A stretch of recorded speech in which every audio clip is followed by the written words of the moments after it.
अरिहन्तानं नमो सिद्धाणं नमो वायरियानं नमो वच्छायानं नमो लोये सवसाहुनं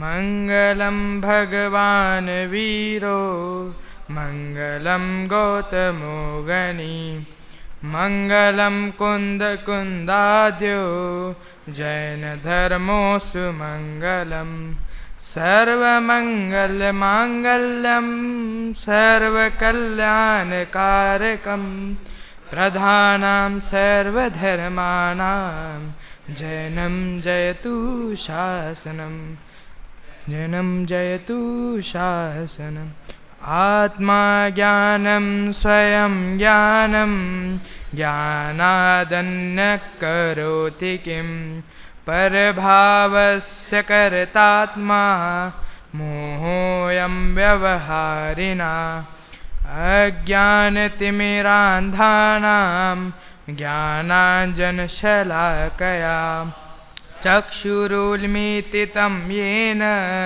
तस्मै श्री गुरवे नमः। तो आज हम शुरुआत प्रवचन सार की 80वीं गाथा से करेंगे। जो जान दि अरहंतम दौवत गुणत पज्जयते हिम सो जान दि अपानम मोहो खलु जादि तस्य लयम द्रव्य गुण पर्याय से जो जानते अरहंत को वे जानते निज आत्मा दृग मोह उनका नाश हो। अर्थात ये कि जो अरहंत भगवान को द्रव्य गुण और पर्याय से जानता है वही अपनी आत्मा को जानता है, और जो अपनी आत्मा को जानता है उसका ही मोह लय को प्राप्त होता है। लय यानी क्या? नाश को प्राप्त होता है। इसी तरह हमारा भी मोह नाश हो और हम भी अपनी आत्मा को जाने। इससे आत्मा को अगर हमें जानना हो तो हमें अरहंत को जानना पड़ेगा, और अरहंत को जानने के लिए हमें द्रव्य गुण पर्याय से जानना पड़ेगा। इसलिए आज हम चर्चा करने वाले हैं द्रव्य गुण पर्याय की ओर। अब जो हम पहले ही बिंदु पर चलते हैं, द्रव्य। तो द्रव्य ने क्या, द्रव्य के नाम क्या होते हैं? धन, वित्त, ये होते हैं द्रव्य? तो नहीं। द्रव्य के अन्य नाम क्या हो सकते हैं? तो अर्थ हुआ, पदार्थ हुआ, या वस्तु, ये द्रव्य के अन्य नाम है। अब इसमें से ले हम अर्थ। द्रव्य के जो अन्य नाम है अर्थ। अब अर्थ जो है वह री धातु है उसमें। अब द्रव्य में जो है वो द्रु धातु है। अब ये जो दोनों धातु है वह प्राप्त करने के अर्थ में आते हैं। अब प्राप्त करने के अर्थ में आते हैं तो इसकी द्रव्य की परिभाषा क्या बन जाएगी? जो प्राप्त करता है वह द्रव्य है, ऐसी परिभाषा बन सकती है। जो गुणों को प्राप्त करता है वह द्रव्य है, या हम ऐसा कर सकते हैं कि जो गुणों और पर्यायों को प्राप्त करता है वह द्रव्य है। ऐसी परिभाषा पंचास्तिकाय में भी आती है। दवयदिम गच्छति ताई ताई संभवावपज्जयायिम जम दवैरम तम भणम ते अननम भूदंतु सत्तादो। अर्थात ये कि उन सद्भाव पर्यायों को जो द्रवित होता है, द्रवित होता है यानी क्या? प्राप्त होता है, उसी को क्या कहते हैं? द्रव्य कहते हैं। अब जो द्रव्य है उस द्रव्य की मूल जो परिभाषा वह क्या आती है? तो गुणों के समूह को द्रव्य कहते हैं। अब गुणों के समूह को, जैसे गुरुदेव श्री के प्रवचन में आता ही है, वो कहते हैं ना, अनंत गुणों का यह जो आत्मा है वह अनंत गुणों का घन पिंड है। घन पिंड यानी वही कहा कि गुणों का समूह है। ठीक है। अब ये जो गुण होते हैं, जो द्रव्य होते हैं, वो द्रव्य कितने होते हैं? तो एक बच्चा मेरे पास आया, उसने मेरे से कहा कि भैया ये द्रव्य होते कितने हैं? तो मैंने बोला भाई द्रव्य तो 6 होते हैं। तो उसने बोला 7 क्यों नहीं होते? और मुझे आश्चर्य। तो फिर उसको मैंने समझाया कि जाति द्रव्य जो होते हैं वो जाति अपेक्षा से 6 होते हैं, परंतु ऐसा देखा जाए तो अनंत ही द्रव्य होते हैं। अब वो 6 कौन कौन से होते हैं? तो जीव, पुद्गल, धर्म, अधर्म, आकाश और काल। अब इनका हम सामान्य स्वरूप देखते हैं। तो द्रव्य पहला है जीव द्रव्य। अब जीव द्रव्य किसे कहते हैं? जिसमें चेतना अर्थात ज्ञान दर्शन रूप शक्ति जिसमें पाई जाए वह क्या है? जीव द्रव्य। अब चेतना, चेतना यानी क्या? कि जिसमें पदार्थों का प्रतिभास हो उसे चेतना कहते हैं। अब जो आगे बताया ना ज्ञान दर्शन रूप शक्ति, अब जो ज्ञान और दर्शन ये जो है वो चेतना की ही भेद है। जैसे ज्ञान चेतना और दर्शन चेतना। अब ज्ञान चेतना क्या है? जिसमें विशेष प्रतिभास हो वह हो गया ज्ञान चेतना, और जिसमें सामान्य प्रतिभास हो वो हो गया दर्शन चेतना। उसी को यहाँ पर परिभाषा में बता दिया। अब दूसरा द्रव्य है पुद्गल द्रव्य। पुद्गल द्रव्य की परिभाषा क्या बताई? जिसमें स्पर्श, रस, गंध और वर्ण ये चार विशेष गुण जिसमें पाए जाए वो पुद्गल द्रव्य है। जैसे हम उदाहरण है गुलाब जामुन का। अब गुलाब जामुन है, उसको हम हाथ में ले तो ऐसे स्पंजी स्पंजी टाइप हाथ में लगता है, वो क्या हुआ? स्पर्श। रस तो सबको विदित ही होगा, तो वो रस क्या हुआ? उसका मीठापन। ठीक है, स्पर्श हो गया, रस हो गया, गंध उसकी खुशबू से ही आप मुंह में पानी आ ही जाता है, और गंध, गंध हो गया ये। अब वर्ण, वर्ण यानी जो चॉकलेटी कलर ऐसे टाइप दिखता है ना, वो हो गया उसका वर्ण। ठीक है, अब ये जो चार जो गुण जिसमें पाए जाए वही क्या है? पुद्गल द्रव्य है। अब पुद्गल द्रव्य जो है वो दो प्रकार के होते हैं, एक परमाणु और एक स्कंद। परमाणु किसे कहते हैं? तो जिसका दूसरा विभाग न हो ऐसे सबसे सूक्ष्म परमाणुओं को पुद्गल कहते हैं। अब सबसे सूक्ष्म जैसे वो जो सागर का वो सागर निकालने के लिए अपन जो गड्ढा खोदते हैं उसमें जो कहा है ना वो मेंढ होती है, उसके बाल काट कर जिसका दूसरा विभाग ना हो। अब वो गड्ढा नहीं खोदेंगे हम सिर्फ ऊपर देखेंगे कि जो उन्होंने कहा ना वैसे सबसे सूक्ष्म जिसका दूसरा विभाग ही ना हो वह क्या हो गया? परमाणु। अब स्कंद किसे कहते हैं? तो दो या दो से अधिक परमाणुओं के बंद को स्कंद कहते हैं। ठीक है, अब परमाणु तो देख लिया, उनके दो या दो से अधिक जो छोटे छोटे परमाणु है सबसे सूक्ष्म, उनके जो दो या दो से अधिक अगर बंद गए तो वो क्या हो जाएगा? स्कंद। अब हम चलते हैं तीसरे द्रव्य की ओर। तीसरा द्रव्य कौन सा है? धर्म द्रव्य। धर्म द्रव्य किसे कहते हैं? तो स्वयं गमन करते हुए जीव और पुद्गल को गमन करने में जो निमित्त है वो कौन सा द्रव्य है? धर्म द्रव्य। जैसे हम लिए कि जैसे मछली है, मछली पानी में तैर रही है, तो उसके तैरने में निमित्त कौन में है? वो पानी, अर्थात क्या? वो जो धर्म द्रव्य है वो उसमें निमित्त बना। अब चौथा है अधर्म द्रव्य। अब अधर्म द्रव्य की परिभाषा बताते हैं कि स्वयं गति पूर्वक स्थिति रूप परिणमन करने वाले जीव और पुद्गल के ठहरने में जो निमित्त हो। धर्म द्रव्य में क्या कहा? चलने में जो निमित्त हो, और अधर्म द्रव्य में क्या कह रहे? ठहरने में जो निमित्त हो वह क्या है? अधर्म द्रव्य। अब जैसे पथिक है, वो पथिक जा रहा है तो उसको दूर से दिखा कि पेड़ की वहाँ छाया पड़ रही है, तो वहाँ पर वो रुक जाता है, तो उसको रुकने के लिए कौन निमित्त बना? वह अधर्म द्रव्य निमित्त बना। अब पांचवा है आकाश द्रव्य।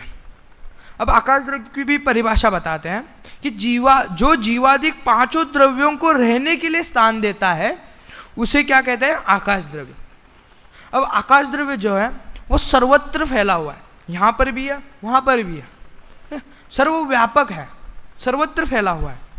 अब ये जो आकाश द्रव्य है वो जो हम आकाश द्रव्य की भेद की है, लोकाकाश और आलोकाकाश, परंतु ऐसा नहीं है, वो एक अपेक्षा से। यद्यपि जो आकाश द्रव्य है वो आकाश द्रव्य एक अखंड द्रव्य है, परंतु जो द्रव्य की उपस्थिति और अनुपस्थिति के कारण उसके दो भेद किए गए हैं, लोकाकाश और अलोकाकाश। अब लोकाकाश क्या है? कि जिसमें जीवादिक समस्त द्रव्य पाए जाए वह लोकाकाश हुआ, और लोकाकाश के बाहर जो अनंत आकाश है जिसमें पांचों द्रव्य ना पाए जाए वह क्या हो गया? अलोकाकाश। अब काल द्रव्य। काल द्रव्य की परिभाषा ऐसी आती है कि अपनी अपनी अवस्था रूप से स्वयं परिणमते हुए जीवादिक द्रव्यों के परिणमन में जो निमित्त हो वह क्या हो गया? काल द्रव्य।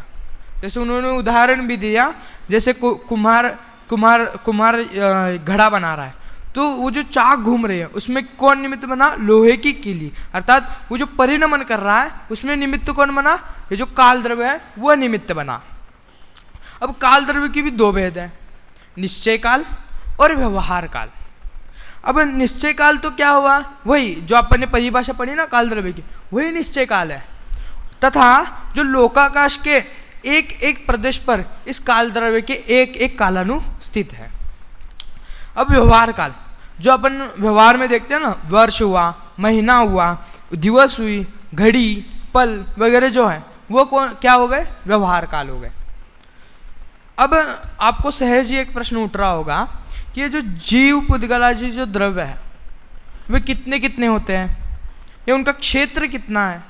तो उसका भी उत्तर देते हैं कि जीव द्रव्य जो है वह अनंतानंत है और इस पूरे लोकाकाश में व्याप्त है, लोकाकाश में भरे हुए हैं। अब पुद्गल द्रव्य तो जीव द्रव्य से भी अनंत गुने हैं और पूरे लोकाकाश में ठसाठस भरे हुए हैं।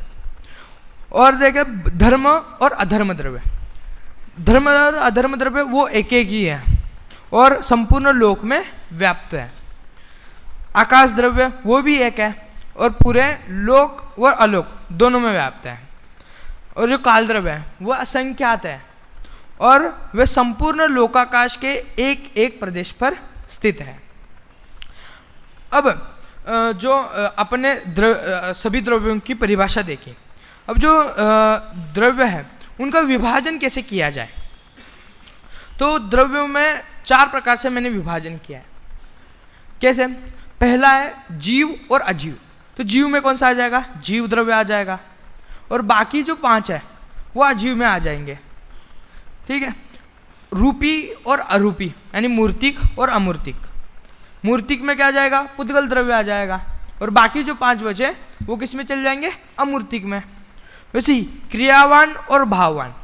अब क्रियावान में 2 द्रव्य आ जाएंगे, धर्म द्रव्य और अधर्म द्रव्य, और बाकी जो बचे जीव, पुद्गल, आकाश, काल, ये जो 4 बचे वो किस में आ जाएंगे? भाववान में आ जाएंगे। ऐसे ही अस्तिकाय और अनस्तिकाय। अब अनस्तिकाय कौन सा द्रव्य है? काल द्रव्य अनस्तिकाय है और अस्तिकाय कौन से है? बाकी जो 5 बचे वो अस्तिकाय है। अब हम चलते हैं गुण के स्वरूप की ओर। तो गुण का स्वरूप बताते हुए तत्वार सूत्र में सूत्र आता है द्रव्याश्रय निर्गुणः गुणः।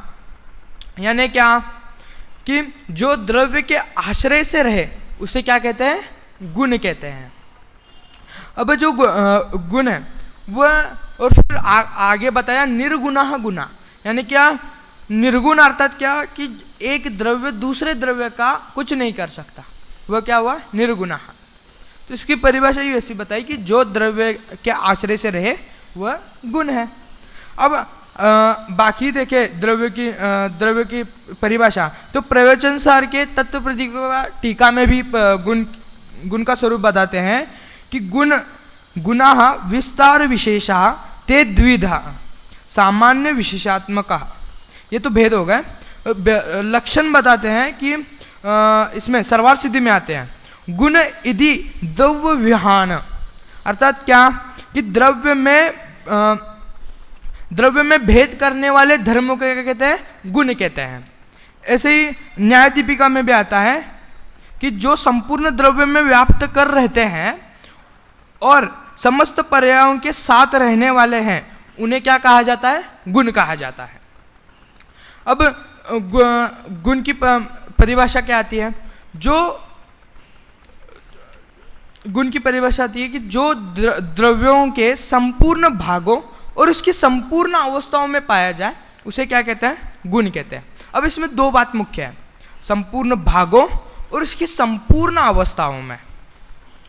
अब जैसे हम ले उदाहरण शक्कर की जैसे खड़ी होती है ना बड़ी वाली, तो उससे लें तो उसके ऊपर से खाया जाए या साइड से खाया जाए या नीचे से खाया जाए तो उसका टेस्ट तो सेम ही आएगा, मीठापन ही आएगा। यानी उसके संपूर्ण भागों में वो गुण पाया जा रहा है। अब संपूर्ण अवस्थाओं में उस शक्कर की खड़ी को अगर हम पानी में डालें या सब्जी में डालें तो वो उसका गुण वो भी जो पानी है वो मीठा हो जाएगा और जो पानी है वो भी मीठा हो जाएगा। यानी क्या, वो संपूर्ण किसी भी अवस्था में चला जाए वो उसका जो गुण है वो कभी नहीं छोड़ता। अब ये जो गुण होते हैं वो दो प्रकार के होते हैं। उसके भी एक प्रवचन सर की तत्व प्रदीपिका की टीका में भी उसका विशेष आया कि गुण द्रव्य के विस्तार विशेष है। वो क्या है, सामान्य और विशेषात्मक होने से दो प्रकार से कहे गए। कौन से? सामान्य और विशेष, ये दो गुण पाए गए हैं। हाँ, अब जो गुण है सामान्य और विशेष। अब सामान्य गुण किसे कहते हैं? तो जो सब द्रव्यों में रहते हैं वो सामान्य गुण हुआ। और विशेष गुण किसे कहते हैं? जो सब द्रव्यों में ना रहकर अपने अपने द्रव्यों में रहता है वो विशेष गुण हुआ। अब जो सामान्य गुण है वे कितने प्रकार के होते हैं? तो वो बच्चा वापस से मेरे पास आया, वो जो बच्चा है तो उसने मेरे से प्रश्न पूछा कि जो सामान्य गुण है वे कितने होते हैं। मैंने बोला अब नहीं फंसूंगा इसके बाद में, तो मैंने अच्छे से बताया कि जो सामान्य गुण है वो अनंत होते हैं, परंतु उसमें से 6 मुख्य है। तो उसने बोला 7 क्यों नहीं होते? मैंने बोला भाई अब आपसे तो पंगे लेने हमें जमेगी नहीं, तो इसलिए उसको मैंने समझा दिया। अब सामान्य गुण अपन को समझ आया कि 6 मुख्य होते हैं। वो कौन कौन से हैं? अस्तित्व, वस्तुत्व, द्रव्यत्व, प्रमेयत्व, अगुरुलघुत्व और प्रदेशत्व। अब इसका भी हम स्वरूप समझते हैं। तो अस्तित्व गुण किसे कहते हैं? जिस शक्ति के कारण द्रव्य का कभी नाश नहीं होता और किसी से उत्पन्न भी नहीं होता, उसे क्या कहते हैं? अस्तित्व गुण कहते हैं। अब द्रव्य का कभी, जैसे यह आत्मा है, वह किसी से उत्पन्न हुआ है क्या? नहीं। ये किसी से नाश होगा तो नहीं। ये जो आत्मा है वह अनादि से अनंत काल तक है। अब इस अस्तित्व गुण को समझने से क्या हमें निर्भयता आ जाती कि कोई किसी का कुछ नहीं कर सकता। अब हम चलते हैं वस्तुत्व गुण की तरफ। अब वस्तुत्व गुण किसे कहते हैं? जिस शक्ति के कारण द्रव्य में अर्थ क्रियाकारित्व होता है उसे वस्तुत्व गुण कहते हैं। अर्थ क्रियाकारित्व, अर्थ क्रियाकारित्व यानी प्रयोजनभूत, जो हमारे लिए प्रयोजनभूत है वह। अब जैसे स्वयं वहाँ पर बैठा है तो उसको जो गुणस्थान की किताब है वो प्रयोजनभूत हो रही है, पर मुझे वो प्रयोजनभूत है क्या? नहीं, परंतु उसके लिए तो प्रयोजनभूत है ना। तो ऐसे ही कि किसी ना किसी के लिए तो वो प्रयोजनभूत है ही, कोई ना कोई वस्तु वो प्रयोजनभूत होती है। इसे उसको गुण में लिया कि जिस शक्ति के कारण द्रव्य में अर्थ क्रियाकारित्व होता है यानी प्रयोजनभूत होता है उसे वस्तुत्व गुण कहते हैं। अब द्रव्यत्व गुण, जिस शक्ति के कारण द्रव्य की अवस्थाएं निरंतर बदलती रहती है। निरंतर बदलती रहती है यानी क्या? प्रति समय बदलती रहती है, वह क्या हो जाएगा? द्रव्यत्व गुण। जैसे हम क्या थे? पहले बच्चे थे, उसके बाद क्या हुआ? जवान हो गए, उसके बाद फिर क्या होंगे? बूढ़े हो जाएंगे। ये जो बदल रही है वो अवस्थाएं बदल रही है, उसी को यहाँ पर द्रव्यत्व गुण में लिया कि जिस शक्ति के कारण द्रव्य की अवस्थाएं निरंतर बदलती रहती है उसी को क्या कहा? द्रव्यत्व गुण कहा। अब चौथा है प्रमेयत्व गुण।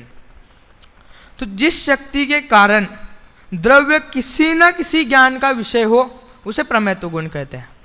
जैसे लें कि यहाँ से बहुत दूर जैसे धुआं आ रहा है तो हमें तो प्रत्यक्ष ज्ञान नहीं हो रहा है कि वहाँ पर अग्नि लगी है, परंतु आप अनुमान कर रहे हैं कि वो अग्नि अवश्य लगी होगी। पर वहाँ जो है वहाँ पर कोई होगा तो उसके ज्ञान में तो आ ही रहा है कि वहाँ पर अग्नि है, यानी किसी ने ज्ञान में आ ही रहा है। अगर किसी ज्ञान में नहीं आ रहा है परंतु सर्वज्ञ के तो ज्ञान में आ ही रहा है, झलक ही रहा है, तो उसी को यहाँ पर कहा कि जिस शक्ति के कारण द्रव्य की किसी न किसी ज्ञान का विषय बने वह क्या है? प्रमेयत्व गुण। अब अगुरु लघुत्व गुण। अगुरु लघुत्व, यानी नहीं, गुरु माने बड़ा, लघु यानी छोटा, जो छोटा बड़ा ना हो वो क्या है? अगुरु लघुत्व। उसी को हम परिभाषा में देखें तो जिस शक्ति के कारण द्रव्य में द्रव्यपना कायम रहता है, अर्थात क्या कि एक द्रव्य दूसरे द्रव्य रूप नहीं होता, एक गुण दूसरे गुण रूप नहीं होता, और उस द्रव्य के अनंत गुण बिखर कर अलग अलग नहीं हो जाते, उसे क्या कहते हैं? अगुरु लघुत्व गुण कहते हैं। अब जैसे देखें, यह आत्मा और देह है। अब जो शरीर के जो गुण है वो आत्मा में चले गए क्या? नहीं। या आत्मा के जो गुण है वो शरीर में जाएंगे क्या? नहीं। या मिक्स हो जाएंगे क्या? आत्मा और देह एक हो जाएंगे क्या? तो नहीं। तो उसी को यहाँ पर कहा अगुरु लघुत्व गुण। अब छठवां है प्रदेशत्व गुण। तो जिस शक्ति के कारण द्रव्य का कोई आकार अवश्य ही रहता है उसे क्या कहते हैं? प्रदेशत्व गुण। जैसे यह माइक है, तो माइक का जो एक आकार है ही ना, तो वो क्या है? प्रदेशत्व गुण है उसका। अब ये हो गए सामान्य गुण। अब विशेष गुण। विशेष गुण की परिभाषा तो देख ही ली थी। जो सब द्रव्य में ना रहकर अपने अपने द्रव्य में रहे वो कहलाएंगे विशेष गुण। यानी क्या होगा कि हर द्रव्य के अलग अलग विशेष गुण हो जाएंगे। अब प्रत्येक द्रव्य के कौन कौन से विशेष गुण है? तो जीव द्रव्य के कौन सा हो जाएगा? चैतन्य यानी ज्ञान दर्शन, सम्यक चारित्र सुख। अब इसमें थोड़ा विशेष ध्यान देना, अपन ने जो परिभाषा पढ़ी द्रव्य की उसमें भी यही बात आई, चेतना या दर्शन ज्ञान। यानी क्या कि विशेष गुण को लेकर ही उन्होंने द्रव्यों की परिभाषा बनाई है। ठीक है। अब अपन ने जीव द्रव्य का देख लिया। अब पुद्गल द्रव्य में कौन से आ जाएंगे? स्पर्श, रस, गंध, वर्ण। इसकी तो अपन चर्चा कर ही ली थी। अब धर्म द्रव्य में चलने में निमित्त हो, यानी क्या? गति हेतुत्व विशेष गुण हो जाएगा उसका। अधर्म द्रव्य में ठहरने के लिए, यानी क्या? स्थिति हेतुत्व। ठीक है। आकाश द्रव्य में अवगाहन हेतुत्व। वैसे काल द्रव्य में क्या हो जाएगा? परिणमन हेतुत्व। ठीक है। ये जो विशेष गुण होते हैं। अब जो गुण है तो उसके और भेद देखा जाए तो हम भेद कर सकते हैं अनुजीवी गुण, प्रतिजीवी गुण, ऐसा भी भेद कर सकते हैं। अब अनुजीवी गुण किसे कहते हैं? तो अनुजीवी गुण जो होते हैं वो भाव स्वरूपी गुण होते हैं।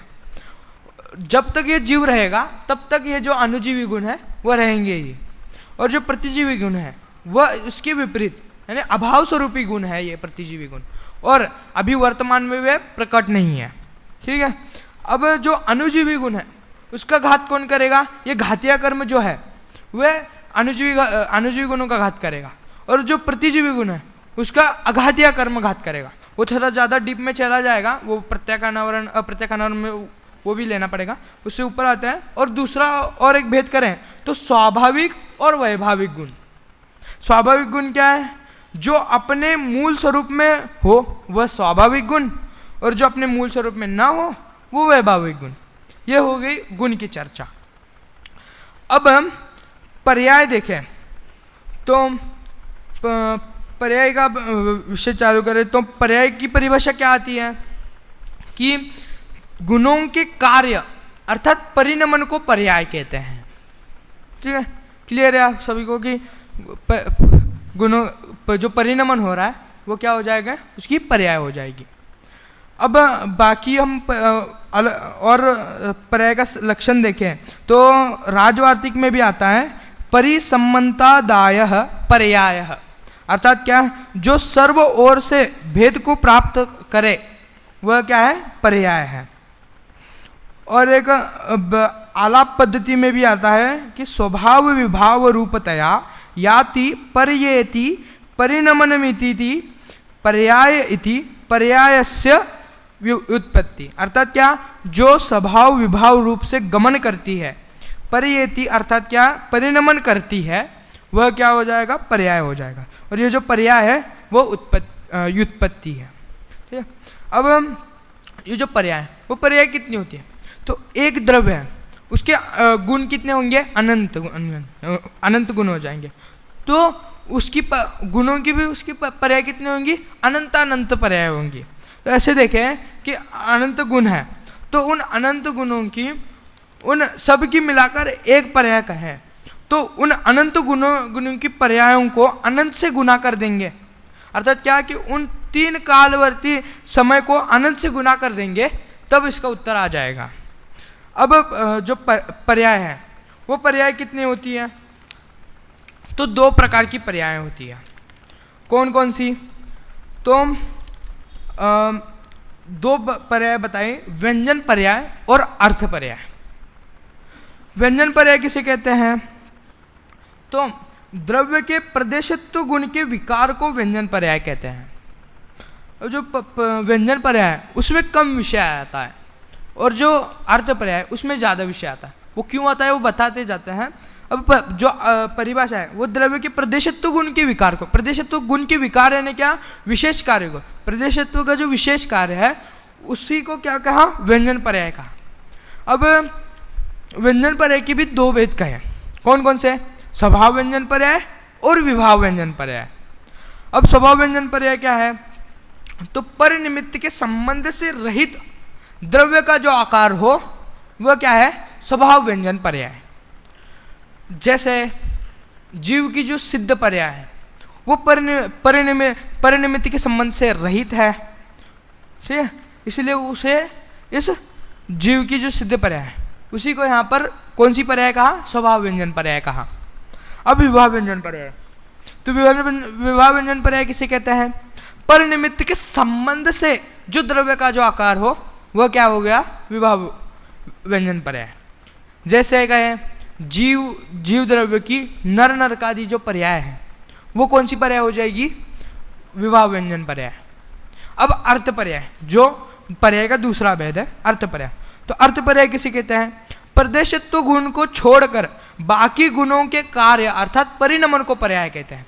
मैंने पहले कहा ना कि जो व्यंजन पर्याय है उसमें कम विषय आता है। क्यों आता है? उसमें प्रदेशत्व गुण को ही सिर्फ लिया। और जो अर्थ पर्याय उसमें ज़्यादा विषय है। क्यों? जो बाकी जो पांच गुण हैं उसको किस में ले लिया? अर्थ पर्याय में ले लिया। अब अर्थ पर्याय की भी वैसे ही जैसे व्यंजन पर्याय के भेद है ना, वैसे ही भेद किया। स्वभाव अर्थ पर्याय और विभाव अर्थ पर्याय। स्वभाव अर्थ पर्याय किसे कहते हैं? तो परिनिमित्त के संबंध से रहित जो अर्थ पर्याय हो वो क्या है? स्वभाव अर्थ पर्याय। जैसे कहें जीव की केवल ज्ञान की जो पर्याय है वो कौन सी पर्याय है? स्वभाव अर्थ पर्याय। अब विभाव अर्थ पर्याय देखें तो परिनिमित्त के संबंध से जो अर्थ पर्याय हो वो कौन सी हो जाएगी? विभाव अर्थ पर्याय। जैसे कहें जीव की ही राग द्वेषादि जो पर्याय है, राग द्वेषादि जो भाव है वो कौन से हो जाएंगे? विभाव अर्थ पर्याय। अब आपको और एक प्रश्न अवश्य उठेगा कि द्रव्य की चर्चा हो गई, अब किस किस द्रव्य की कौन कौन सी पर्याय होंगी? अब वो भी बताते हैं कि जीव और पुद्गल ये जो दो द्रव्य हैं उनकी वो चारों पर्याय हो जाएंगी। कौन कौन सी? स्वभाव व्यंजन पर्याय, विभाव व्यंजन पर्याय, स्वभाव अर्थ पर्याय और विभाव अर्थ पर्याय। ये चारों पर्याय किसकी हो जाएंगी? जीव और पुद्गल दोनों की हो जाएंगी। और बाकी जो चार बचे, चार द्रव्य, धर्म, अधर्म, आकाश और काल, ये जो चार द्रव्य हैं उसमें सिर्फ केवल स्वभाव अर्थ पर्याय को लिया और स्वभाव व्यंजन पर्याय को ले लिया। ठीक है। अब ये हो गया पर्याय का विषय। अब पर्याय की भी भेद और देखें तो पर्याय के भी तीन भेद यहाँ पर किए। द्रव्य गुण पर्याय। अब आपको बोल रहे होंगे कि जो अपन विषय तुम्हारा क्या है? द्रव्य गुण पर्याय। और तुम भेद कर रहे हो कि पर्याय की भी तीन भेद किया, द्रव्य गुण पर्याय। अब उसके भी दो भेद किया द्रव्य के भी। कौन कौन से? समान जातीय और असमान जातीय। ये आपको सुनी हुई थोड़ा ज्ञात ही हो रहा होगा, समान जातीय द्रव्य पर्याय सुना ही होगा कहीं पर। अब समान जातीय द्रव्य पर्याय क्या है? जैसे जीव ये समान जातीय हो जाएगा। असमान जातीय क्या हो जाएगा? अजीव जीव। ये कौन सा हो जाएगा? असमान जातीय द्रव्य पर्याय। अब गुण के भी दो भेद किया, स्वभाव और विभाव। स्वभाव गुण पर्याय और विभाव गुण पर्याय। स्वभाव गुण पर्याय क्या है? स्व के निमित्त से जो हानि वृद्धि हो वो स्वभाव पर्याय, और पर के निमित्त से जो हानि वृद्धि हो वो विभाव गुण पर्याय। अब पर्याय का भी भेद क्या? पर्याय। उसके भी दो भेद किए, स्व और पर।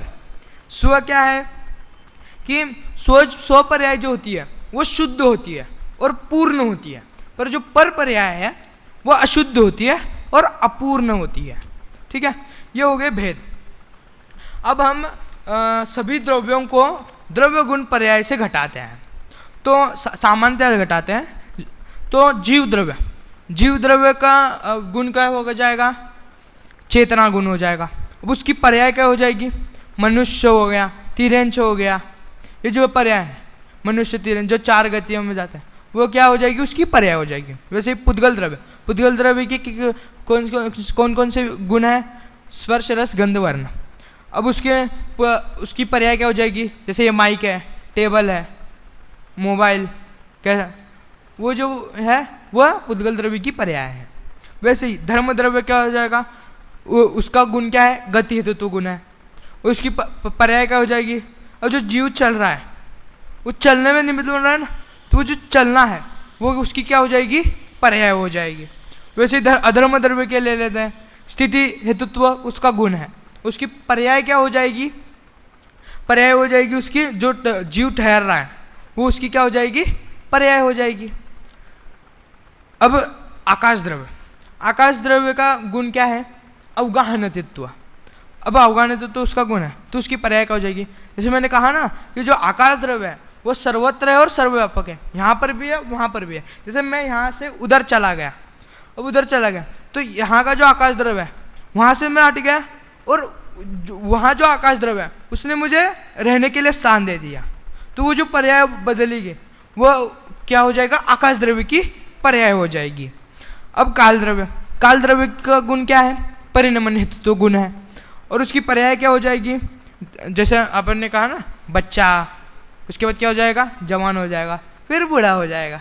ठीक है, उसी का वो क्या है? काल द्रव्य की पर्याय है।